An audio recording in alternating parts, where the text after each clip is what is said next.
j'étais petit, j'avais peur. J'avais peur parce que très tôt, j'ai compris que j'avais la chance d'avoir des parents extraordinaires. Très tôt, j'ai compris que mon père, il ferait tout pour me donner toutes les chances de réussir. Les chances qu'il n'a pas eues. Parce que son père avant lui avait fait de son mieux pour qu'il ait les meilleures chances. Très tôt, j'ai compris la responsabilité qui était la mienne de porter le nom qui est le mien. Pas parce que mon père était le président des États-Unis ou bien le président du pays. Non, parce que c'était mon père. Très tôt, j'ai compris que on était là parce qu'il y avait quelqu'un qui était au-dessus de tout, qui nous donnait le souffle de vie. Mais ce quelqu'un m'avait confié à quelqu'un d'autre qui pour moi était encore plus important que tout. Mon père sur cette terre. Oui, tout ce que j'ai fait dans la vie, je pense que c'est pour honorer le nom que je porte. Je m'appelle Rodrigue, mais mon nom c'est Sodansou. C'est le nom de mon père et de son père avant lui. Et c'est un nom qui est très important pour moi parce que ce nom, je le transmettrai à mes enfants. Quand j'étais petit, j'avais peur. J'avais peur parce que je voulais avoir le temps de grandir, le temps de comprendre, d'apprendre, d'être assez fort pour travailler dur, gagner de l'argent et permettre à mes parents de se reposer, de profiter un peu. Je n'ai jamais vu mes parents aller dans un restaurant, dans un bar. Je ne les ai jamais vus dépenser leur argent. En fait, c'est grâce à mes parents que j'ai compris tout ce qui n'allait pas dans ce monde. Les pauvres, ceux qui travaillent le plus, c'est eux qui gagnent le moins. C'est eux qui sacrifient le plus. Et au final, c'est eux qui souffrent. Parce que ceux qui dirigent, souvent vous entendez, it's lonely at the top. Oui, on se sent seul au sommet seulement quand on n'a pas envie que d'autres personnes montent avec nous dans notre ascension. Parce qu'en vrai, on n'a pas besoin de se sentir seul au sommet si on monte de la bonne façon. Alors oui, j'étais un enfant en colère contre le système. En colère parce que très tôt j'ai compris qu'il y avait quelque chose qui n'allait pas. J'ai compris que le travail ne faisait pas le bonheur. Non, non, j'ai compris que ce qui faisait le bonheur, c'était ce qui était bon pour l'âme. J'ai compris que travailler dur ne garantissait pas le succès. J'ai compris que le monde n'appartenait pas certainement à ceux qui se lèvent tôt. Parce que mon père travaillait plus dur que tous ceux que je connaissais. Mon père, c'est mon super-héros dans la vie. Mon père, c'est mon Superman, Iron Man, Spider-Man, tout ce que vous pouvez imaginer. Et j'ai appris beaucoup en regardant mon père travailler très dur pour nous offrir le meilleur. Oui, très tôt, j'ai compris que le monde n'appartient pas à ceux qui se réveillent tôt pour aller travailler. Ça, c'est faux. J'ai compris que le monde appartenait à ceux qui ont beaucoup de gens qui se lèvent tôt pour aller travailler pour eux. Eux, ils sont encore au lit. Et si vous ne me croyez pas, posez-vous la question. Qui parmi vous a déjà croisé une Lamborghini ou une Ferrari ou bien une Rolls-Royce? Tiens, on est dans une Rolls-Royce. Qui a déjà vu une Rolls-Royce dans la circulation une fois à 7 h du matin? Personne, même pas moi. À 7 h du matin dans la circulation, vous allez voir beaucoup de Toyota, de Prado. Vous allez croiser beaucoup de DG, de directeurs de cabinet. Beaucoup de gens qui pensent que leur boulot est important parce qu'on leur répète que leur boulot est important. Ils ont besoin de croire ça pour continuer à sacrifier le temps. Le peu de temps qu'ils ont à passer sur cette terre, qu'ils devraient passer avec leur famille. Mais les patrons, ils sont où à 7 h du matin? Ceux qui ont les Lamborghini, les Ferrari, les Rolls-Royce, eux, ils sont encore dans leur lit. Parce qu'ils ont compris que le vrai pouvoir dans ce monde, la seule chose qui est importante, c'est le temps. Vous savez, on a une existence qui est éphémère. On va tous mourir. Et ça, c'est la réalité d'être humain. On est des humains, vous savez. On doit comprendre notre place dans cet écosystème-là, dans ce grand ensemble qu'est la vie. Moi, je dis que la vie, c'est un cercle. Peu importe comment on commence ou on commence, on finira tous au même point. Ça veut dire quoi? Que peu importe qui vous êtes, à quel point vous vous sentez fort, à quel point vous avez l'impression que vous avez tout compris. Si j'ai compris une chose, moi, c'est qu'on n'a jamais vraiment compris. Socrate l'avait compris, lui. C'est pour ça qu'il disait que tout ce qu'il sait, c'est qu'il ne sait vraiment rien. Parce que quand tu commences à apprendre et à comprendre, tu découvres qu'en réalité, tu ne sais rien. Parce que la vie, elle est tellement grande. Il y a tellement à savoir, tellement à découvrir. J'ai compris rapidement qu'il y a beaucoup de choses qu'on nous disait qui ne faisaient pas du sens. J'étais jeune que j'ai commencé à poser des questions qui dérangeaient déjà mon père. Mais j'ai eu la chance d'avoir un père qui a compris que son enfant était un esprit libre. Un esprit qui ne demandait qu'à comprendre, apprendre. Mon père m'a élevé selon une notion fondamentale, la responsabilité. Mon père ne m'a jamais dit que je n'avais pas le droit de faire quelque chose. Il m'a toujours dit, tu peux faire ce que tu veux dans la vie, tant que tu es prêt à assumer les conséquences. Alors j'ai travaillé dur parce que je voulais réussir, parce que je voulais m'occuper de mes parents. Je l'ai fait il y a très longtemps déjà.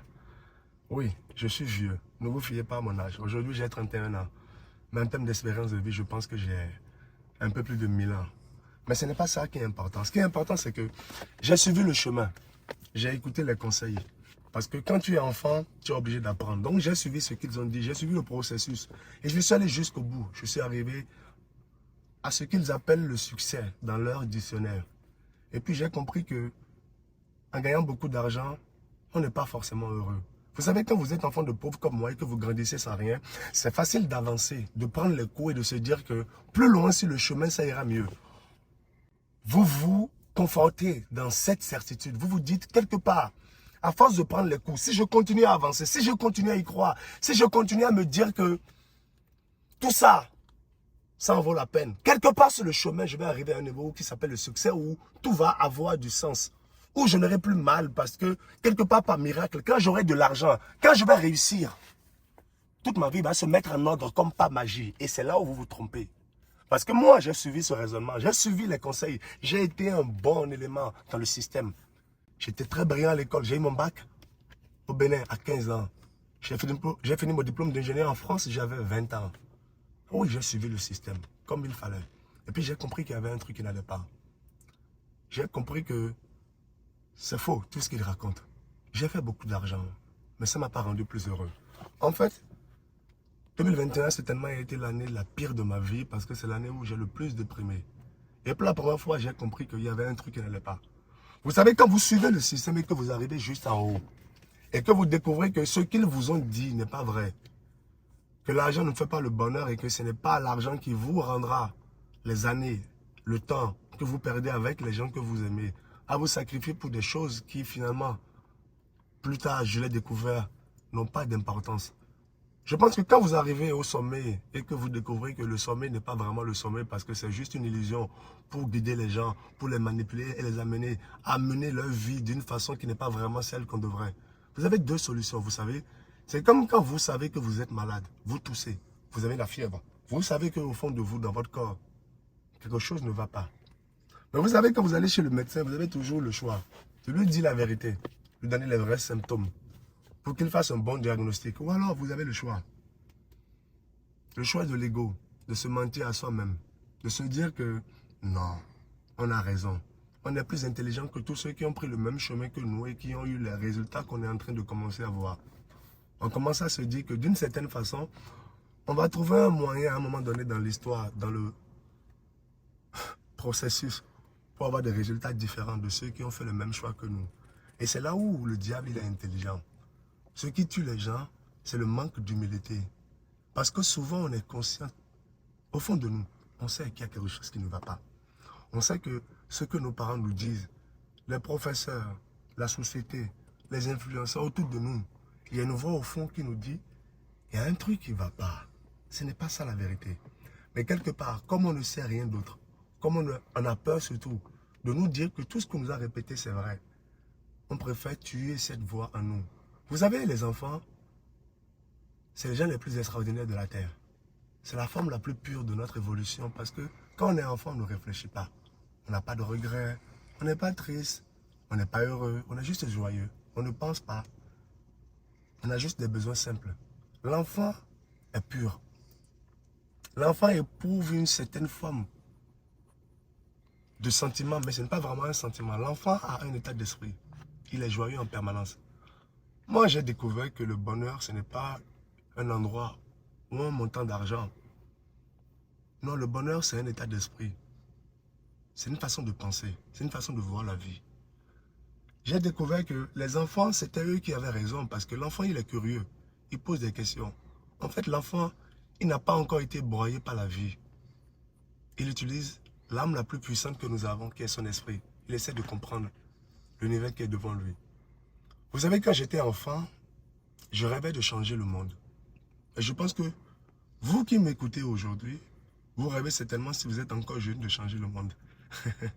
Tout le monde rêve de ça. On a tous l'impression, quand on est jeune, quand on regarde les Marvel, les documentaires, les trucs, on est tous différents. Que des pouvoirs vont se révéler quelque part.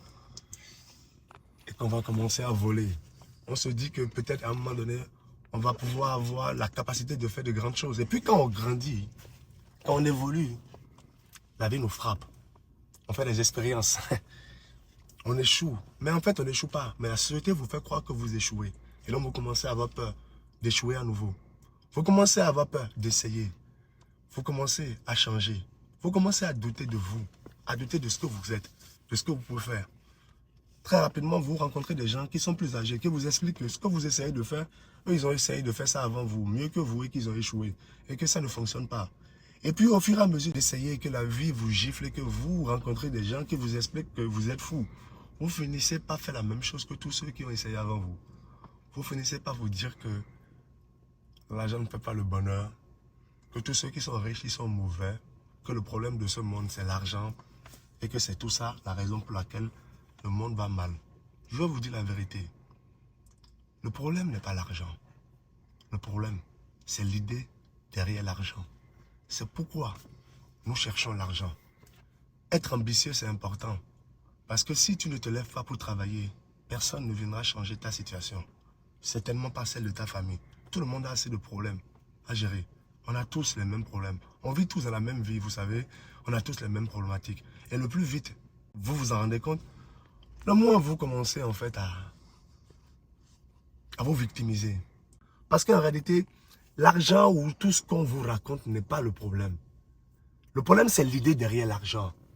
C'est pourquoi tu cherches l'argent. C'est qu'est-ce que tu veux faire avec de l'argent. Pourquoi tu quittes chez toi chaque matin pour aller travailler? Quand tu gagnes de l'argent, c'est quoi ton idée derrière l'argent? Et si ton but, c'est d'apporter un meilleur pour ta famille, c'est d'apporter du changement positif autour de toi, construire des écoles, ouvrir des fondations, aider à pousser plus loin la conversation, changer les choses, automatiquement ta façon de chercher l'argent déjà dès le départ est différente parce que tu sais pourquoi tu cherches l'argent. Il faut bien comprendre une chose. Même dans l'avion, on vous explique quoi? En cas de dépressurisation de l'appareil, il faut mettre d'abord votre masque. Parce que si vous ne vous sauvez pas, personne ne viendra sauver votre enfant. Ça signifie quoi? Que dans la vie, si vous voulez aider les autres, si vous aimez vraiment les autres, vous devez d'abord vous aimer vous-même. Vous devez d'abord commencer par réussir vous-même. Vous sauvez. Sauvez les gens qui ont besoin de vous, qui comptent sur vous, qui dépendent de vous, votre famille. Réussir, c'est personnel. On ne peut pas vous acclamer parce que vous avez gagné de l'argent, parce que vous avez réussi. Non. On vous acclamera parce que, après avoir réussi, après avoir pensé à vous, vous avez commencé à penser aux autres. Mais ne vous y trompez pas. Le succès a un prix.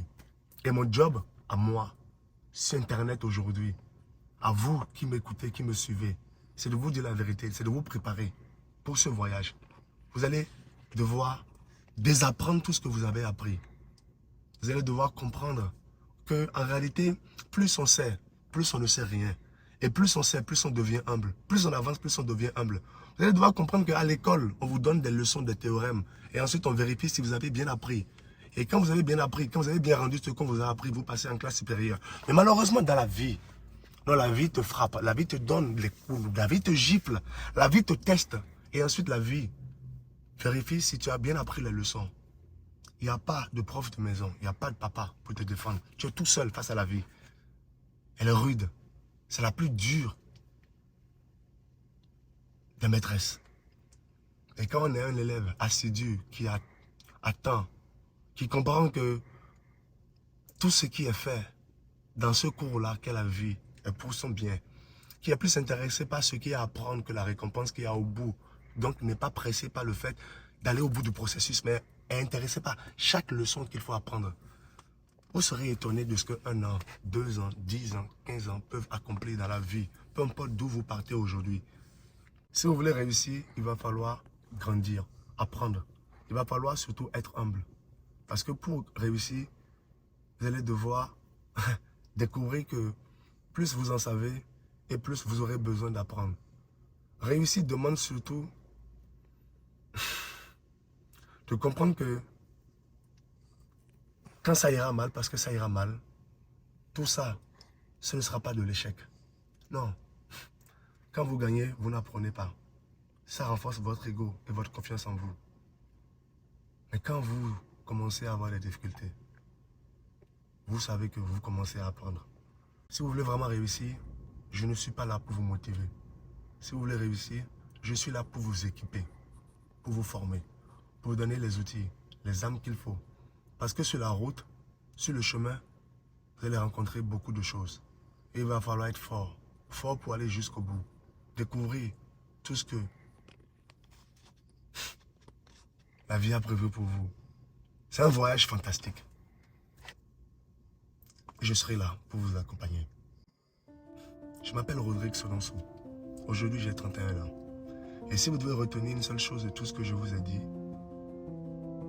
c'est qu'on va pousser plus loin la conversation à partir de maintenant. Quand j'étais petit, je rêvais de réussir parce que je voulais changer les choses, changer l'histoire de ma famille. Et puis je voulais que les riches sachent que ce n'est pas parce qu'on est pauvre qu'on n'a pas ce qu'il faut, qu'on n'est pas assez, qu'on n'est juste pas né de la bonne façon. Et puis après, j'ai compris que, en fait, la vie ne se trompe pas. Chaque tempête qui va secouer ta vie va aussi emporter les graines de ton épanouissement et de ta renaissance. Soyons humbles, écoutons. Et regardez ce que vous allez accomplir. Je serai là pour vous acclamer.